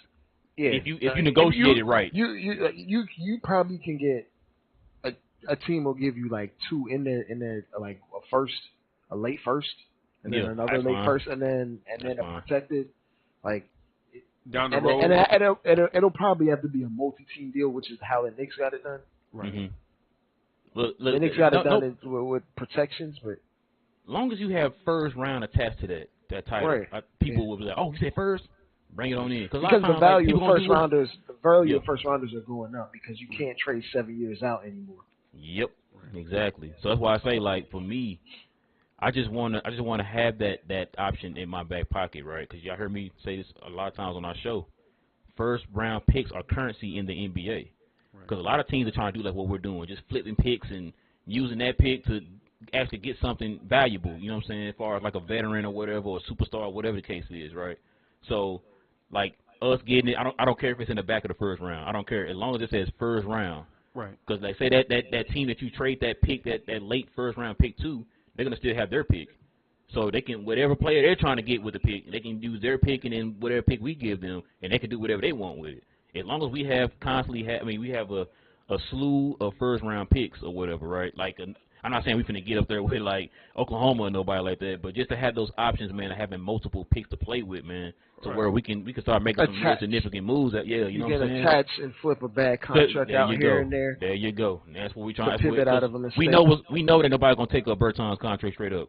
Right. You know what I'm saying? Like the fun, but bro, the thing I don't get though is the Berton's contract was given for a reason, right? Mm-hmm. So what happens to these dudes after they get the contract? Where all of a sudden these contracts become albatrosses, bro? That's the part I can't. That's a great question. I was gonna answer. Teams when, like, for instance, the Duncan Robinson contract, That's what I was going to go to, but yeah, go ahead. Because of the way the league shifted, if you notice, anytime like a specific type of archetype or a specific type of player pops off and the league shifts in a specific trend, right. GMs panic, overreact, and overpay or draft specific guys that fit a certain mold, and it fails. Like, remember when Dirk got drafted? All those Euros right after him came in. They kept trying to find another Dirk, and they failed. And Right. all those Euros came in and it failed. Stephen Curry changed the game where three-pointers are utmost priority. So if you get a guy that is shooting 45% one year from three, it's like, okay, we got to lock him down because it might be this, that, and the third. But people are not thinking about it. I don't know if you're a baseball guy, but it's like sometimes you might get a guy that has like a near Cy Young year and he never returns to that form. Right. It happens. It happens a lot, It happens. But the thing is with the Dirk situation is you saw the Detlef Schrempf, Tony Kukoc, Peja Stojakovic. You saw that there was an inroad. It's the reason why when Dirk played against Team USA and he scored 38 points against the NBA's best player, Dirk scores 38 points and puts up like 28 in the second half. You knew Dirk was an NBA player, right? And it fails because it's not just the Euros. Because a lot of teams drafted Harold Miners and Gerald Wilkinses because they saw Michael Jordan. Michael Jordan. That's what I'm saying. I'm saying it's not Euros. It's the trend. Like, it's a trend culture in the NBA. Right. Everyone copies everyone whenever something works. I agree. I'm co-signing. I'm co-signing. I agree with you. To kind of piggyback too, it also could be a lot of, like, you ever see those cases where, okay, say this player that you, like, let's say a Bertans, right? When you played for Washington, you only maybe shot 4 or 5 threes a game, and your role was very limited. But you did very, very, very good in that limited role. So now that you have this money, we need to justify you having that money. So instead of you having that small limited role, now your role has to be expanded because we have to justify that you having that $90 million or whatever it is. Right. So instead of you shooting your 4 or 5 threes a game, hey man, we need you to shoot like 7 or 8 now. And we need you to be more of an option on the offensive end. You know what I'm saying? Instead of just being a guy who just sits in corners all day. You know and so another thing, like, some of these guys have 1-2 years where they're not really prioritized on the. Exactly, that's what I was saying. Yeah. So now you're gonna be more a priority now in the offense. Also having more attempts and all that stuff. Your role gonna be expanded. More attention, like they're not on the scouting report as important as a priority.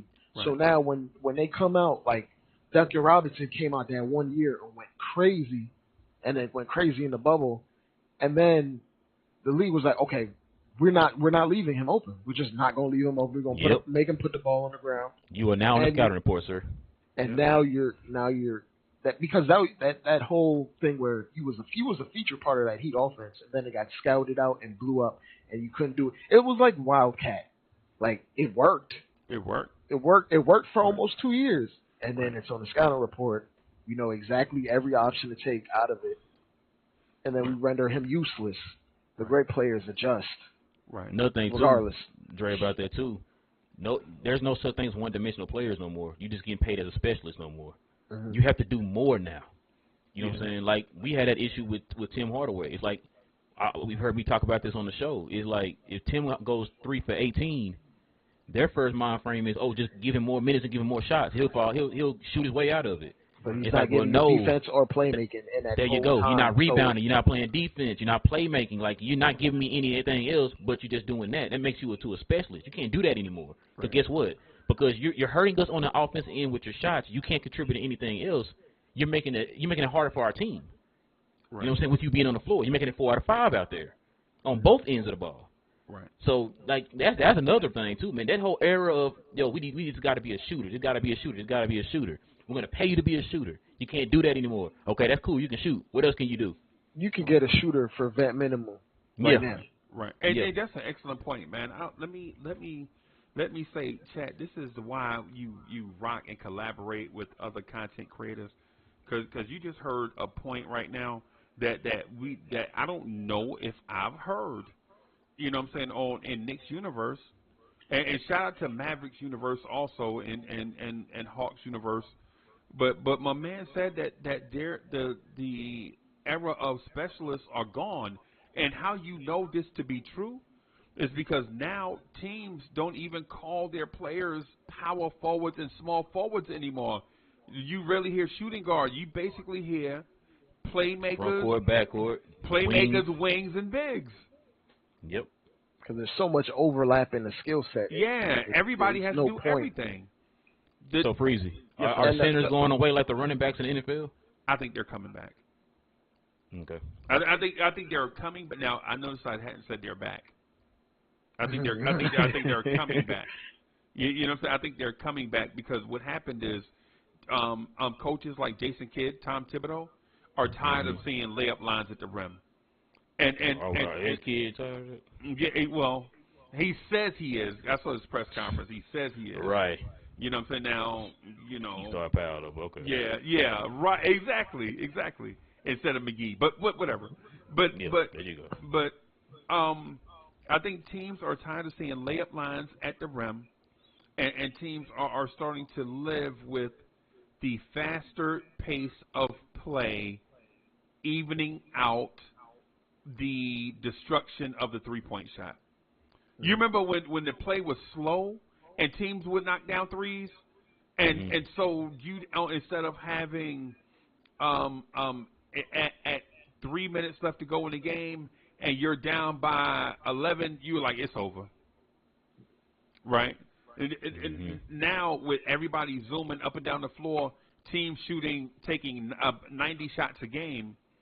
You know what I'm saying? I think the three-pointer is not as destructive as it was. I think that's one of the things that it's the shot diet. Like there is no mid-range shot unless you're an elite mid-range shooter. And I don't know why they went away from that. I don't know what part of analytics told you that was a bad shot.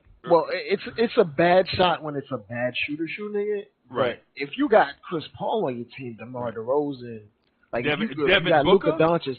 But some of the most elite players are the ones that still shooting the mid-range shot, which is why I don't understand why that's even that's a myth, bro. Right. It's well, the thing that analytics says, analytics is not anti 2-point shots. It's anti bad shooters taking 2-point shots. Yeah, Dre is right. And the thing, Dre, too, that I want to point out is even if a team is shooting 40% from three, that means they miss 60% of the time. Yep. On long shots. So now teams grab those long rebounds, and the NBA is making rules so that you can't stop guys when they get those long rebounds. There's rules in place now where you can't even. Once there was a time where you could take a long three, miss, and just foul a guy before they can get out and run. Now you can't. Now you can't even do that. Transition take foul. Right now you can't even do that no more because not only are you gonna get a free throw, you're gonna get the ball back too. Man, do y'all think the league, Freezie, would be okay with, let's for example, like say a team shoots, like you said, 43s a game, right? Okay. Say they make 35% of those 40, or would you think they'd be happy with making 45% of those 33s? Would they be more happy with the volume of the shot? I think right now, I think in this moment they would prefer volume, but as we get further and further down the road, teams are going to realize that maybe it's better to take good threes as opposed to any three that's open. Like when you get to the finals, it's like like when we get to the highest end of basketball, the Warriors no longer take the most threes, even though they have the two best 3-point shooters of all time. So it's a delicate balance. Right. When you get to the end and like the end game, you're not going against a team that's shooting 53s a night. You're going against a team that's shooting maybe 40, 41. Yeah. But they're also getting to the rim a hell of a lot more than you are at the same time. Right. So you can't just keep forcing the three ball over and over to defenses that are adjusting with time. Okay. And if you're a one-dimensional 3-point shooting team, put it this way, the Nets are going to get probably swept in the first round. Okay. Because their shot diet is legitimately like 53s a night. 3 or bust. Bro, think about that for a second. Half of your shot attempts as a team is threes. Yep. We weren't saying that 20 years ago. No. You might have had 1 or 2 guys who were attempting like 5 threes on a team. You know what I'm saying? Now you got maybe with some There's like teams, 5-6 guys on a team taking 5. Exactly, bro. Like now to the point like now majority of your shot attempts are threes, bro. Mm-hmm. So that's crazy to me, man. Right. And teams don't really adjust to what the defense is showing them. They just play the same game plan. Right. And that's the difference between the elite coaches and the elite teams. They'll adjust to what the defense is giving them. Right. Right. The lesser teams will just keep running the same exact offense. Like I'll give you an example.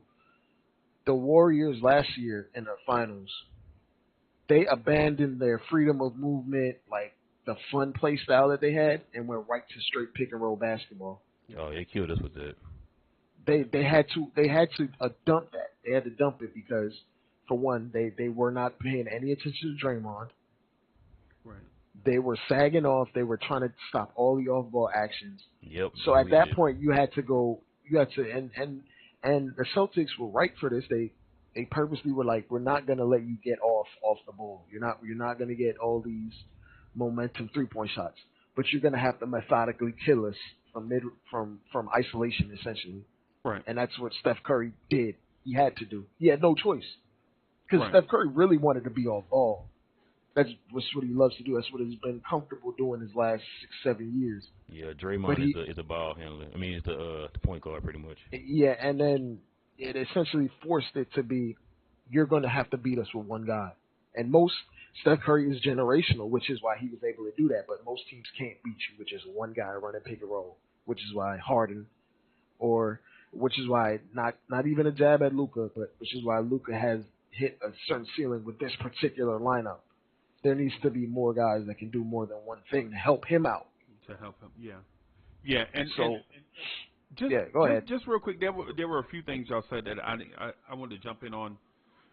The pace of play that we alluded to back in the day, like when you said 20 years ago, teams were satisfied with 80 shots a game. To them, that was zooming up and down the floor. Now teams are at, I think the highest is like 93 shots a game. And I expect that number total to increase as teams build rosters that are about speed. Yeah, and have more people that can dribble, pass, and shoot. And the rules made it that way. The 14-second shot clock thing also inflated it by maybe 3-4 extra shots a game. I feel like that the rule instead of the full shot clock being reset to 24 and cut down to 14. Because you know what, and I'm glad they changed the rule because a lot of times people get the offensive rebound and all they did was back up and dribble off 10 seconds anyway. Yep. Mm-hmm. You know what I'm saying? So you know I was glad about that. But as teams like the Dallas Mavericks go from guys that are just spot up shooters around Luka to guys that can make plays even in a limited capacity, I think you'll see the pace of the Dallas Mavericks, and I think the Dallas Mavericks may be either 30, 29, 28, 27 in pace of play. I think they'll probably increase that.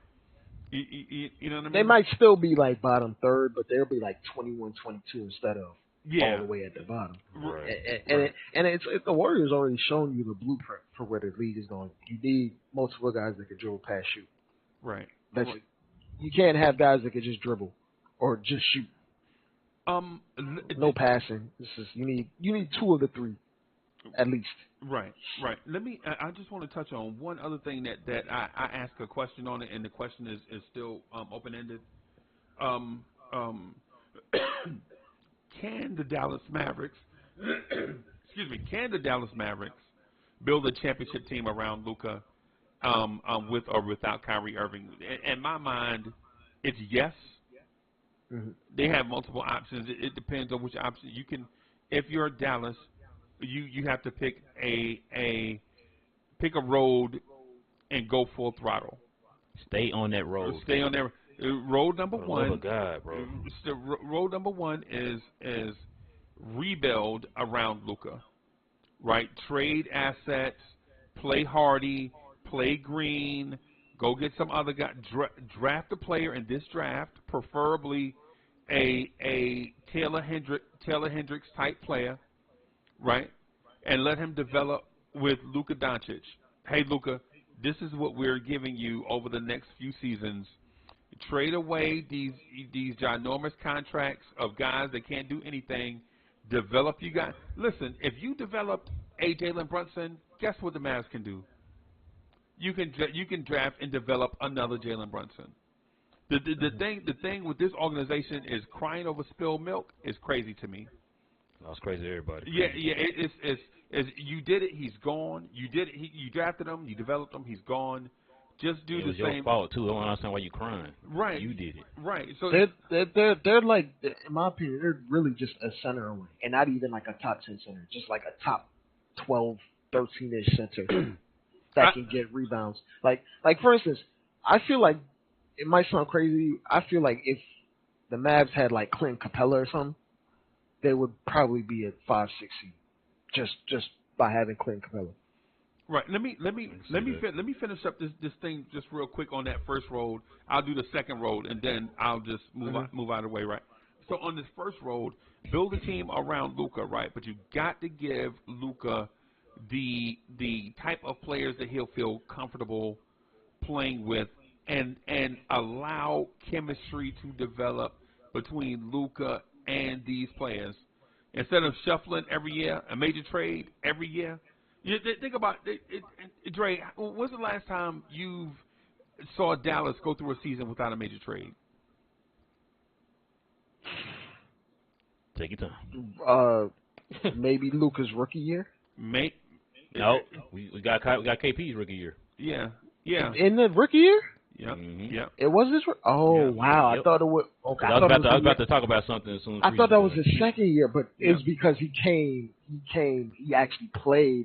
He came in ball. Right. Yeah. Hey, Dre, and you know what? Luka was the major trade in his rookie year. Yeah. You know what I'm saying? Because Trae Young went to the University of Oklahoma. It seemed like it was a good fit for him to go to Dallas, a team in North Texas, right? But anyways.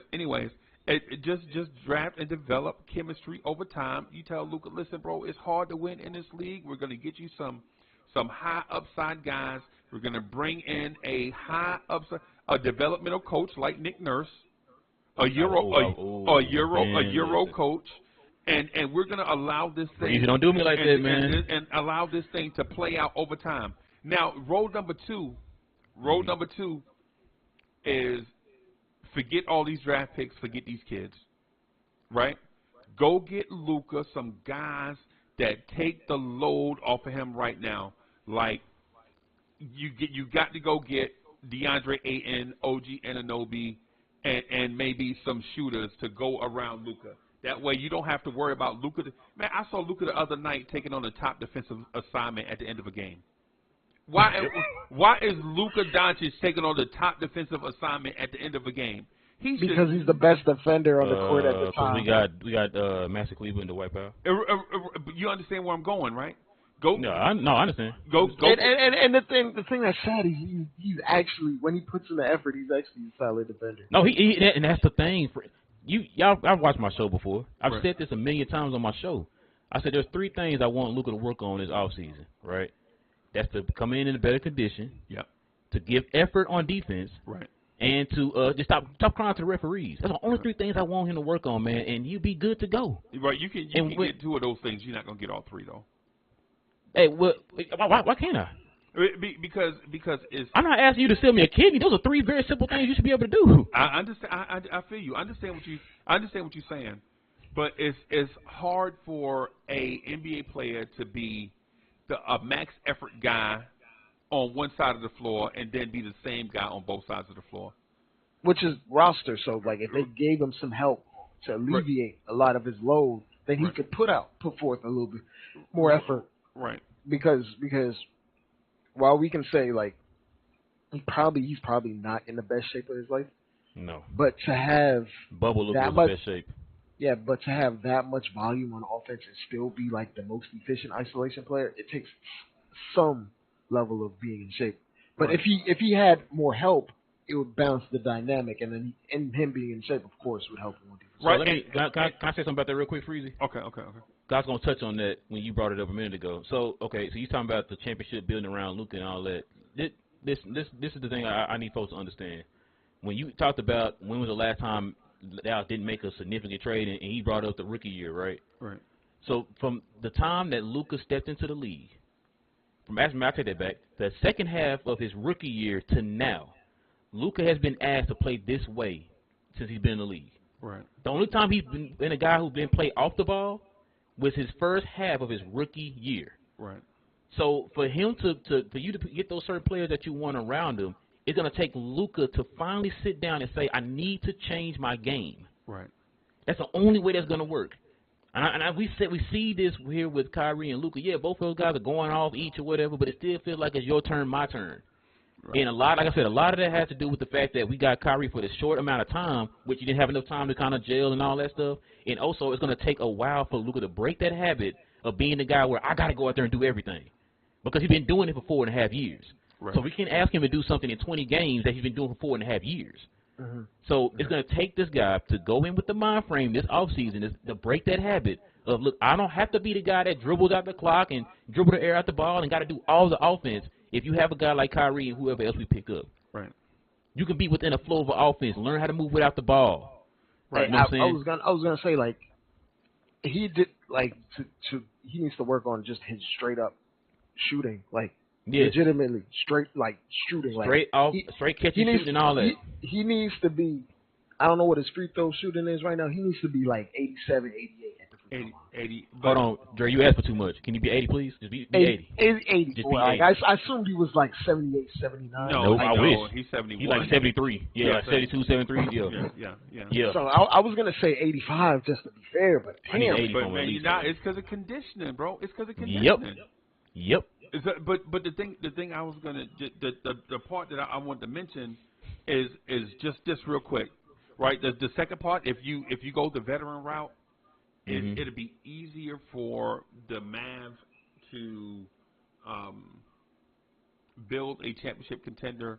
The moves right there are easy. Offer Kyrie the money, right? But tell Kyrie you can't be a Mav. We got to trade you somewhere. I need to go. Either trade you to the Lakers so that I can get William Gabriel and Jarrett Vanderbilt and I'll take Vanderbilt and something in exchange, or I need to trade you to Toronto or Reeves or something. You gotta get some complimentary back, because the draft picks won't help you immediately on that second road, right? But say to Toronto, where you can get, like, say an OG Anunoby and something else for Kyrie, you know what I'm saying, for him to do the sign and trade, where Kyrie gets his money, he gets his own team, and all of these things, and then Dallas gets a quality impact player in return, also freeing up the money while these guys are on less than max contracts, and then that way you tell Luka, listen, I'm going to get you two big, like, because you can't do it with JaVale McGee and Christian Wood, right, at center, and Dwight Powell at center. You got to go get you a high volume center. You got to get you a high volume, a real center. Yeah, you got to go get you a high volume rebounder. And when I do that, I'm not necessarily going and giving the bag. What I'm saying, I'm just going out and getting a dude off the scrap heap. His job, Bismack Biyombo. And I know that's not a sexy name, right? I'd say have Naz Reid. Or not. Well, Naz Reid, when you ask Naz Reid will give you problems in defense, though. Like, and he's looking to get paid too, bro. Bismack Biyombo just want to have a job. But the thing I do like about Naz Reid, his offensive game is very impressive. Very, very impressive. It'd be nice to be. It might be a threat on all 5 positions, man. That'd be nice. Yeah, and the thing about Minnesota is, they legit teach their bigs how to be offensive threats, right? So if that's what you're looking for, look to Minnesota. It's like, but anyway, my point was pick a road and go with Luka. Right, you don't have to build a Kyrie Irving is not, in my mind, Kyrie Irving is not going to help Luka win a championship. James Harden is not going to help a Luka win a championship, right? Because Luka is going to be the focal point of an offense, period. You need a complementary guy to go next to him, such as a Spencer Dinwiddie type, a big guard that can defend other guards in the backcourt. And for the most part, Luka can defend, give effort on the other end, but he won't be the focal point of a defense. Right, give Luka a break at the other end. This is what we do to Mitchell Robinson. We don't ask Mitch to do nothing on offense, and that way he can focus all on defense. You know what I'm saying? And if y'all can understand what I'm getting at with Luka, just all complementary players, the new wave. You got to get him some shooters. Like for instance, a low key player I think would fit next to Luka is Seth Curry.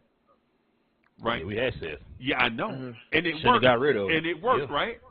Mm-hmm. Yeah, guys like Seth Curry, bring in some veteran guards like Corey Joseph, Mike Conley will be a free agent this summer. You don't have to spend a whole bunch of money for Luka, but if you want to keep Luka happy, you want to get back to the Western Conference Finals, you don't have to go get a star out of free agency. You can get an OG Anunoby who we all know doesn't have a place in Toronto anymore. No matter how they try to describe it, he don't have a place in Toronto anymore. Y'all can go get him, and he replaces Dorian Finney-Smith, right? And I know a lot of NBA fans don't understand Dorian Finney-Smith's place with the Mavs, but OG Anunoby is younger by like 3 years than Dorian Finney-Smith. Yeah, better shooter. Yeah. Yep, better ball handler for sure. Right. So it's a weird place because you kind of have to take gambles as well. Like for instance, Jackson Hayes is like a restricted free agent. Yeah, man, you sound like King. You must have heard King say that. No, I have not. I haven't heard that. I was literally looking at the free agents for centers next year, and like the only one that's kind of realistic. Because Brook Lopez is not coming on the rookie. Yeah, plus he's a little older, man. He's older. He's older, and it's a ticking time bomb. But like, if you were competing next year, Brook Lopez's skill set is like perfect for Luka. Right. But as far as that, like as far as grasping for straws, like you might want to throw a contract or an offer sheet at Jackson Hayes because it doesn't look like New Orleans really wants to keep him. Right. Yeah. But hey, Freezie, I'm probably gonna call this a night, man. Yeah, I'm gonna get out of here too, man. It's late. Yeah, it's late. I didn't even see to the time. I was like, ooh, it's a little late. Let me. I'm gonna wrap up real quick then. Hey, everybody, thank y'all for watching. We had this planned like a week in advance to rock with We Talk Hawks. Damon, thank you for coming on, bro, and the insight, the NBA insight, and the Atlanta Hawks, man. Want to thank Rel. For coming on. Sorry, King Kai couldn't make it, man. The schedules just didn't align for us. You know, there'll be other times maybe we'll do an earlier show.